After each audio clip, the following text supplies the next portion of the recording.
si na Regine, sobrang mga boss na nga yan. Alagang-alaga nila yung ano eh. Lalo na dumating si Vicky Bello. Ay, matanda na yun ah. Unat na. Tignan mo naman yung mukha. Ang pangit nga. Pero sa lalaki talaga ng mga may edad, yan si Gary talaga ang favorite ano ko talaga yan.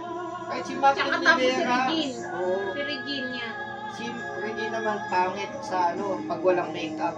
Oo, pero, naku, mga kanta niya. Pero yung sobra. boses ang ganda na.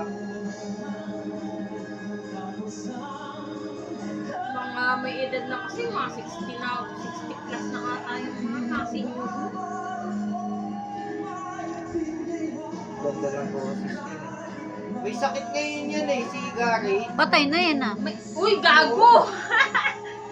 Ano lang yan, may sakit na diabetes mo ngayon.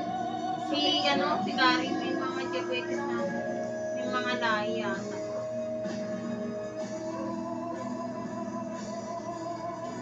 Kaya lang hindi sumikat yung anak niyan eh, kinampihan si ano. Hindi naman kasi maganda naman talaga yun eh. Kinampihan si ano, si... Tungit! Kaya sumikat yun yung anak niyan dahil dun kay nung naghalalan kay Marcos. Si Lugaw. Mga mayor. Kay Lugaw. Oh, kay Lani Lugaw! Oo. Mayor, ano ba yun? Mayor at saka presidente. Presidente nga. Presidente nga kaya nga nagkanuhan. Kaya nakilala si Alvin Gab.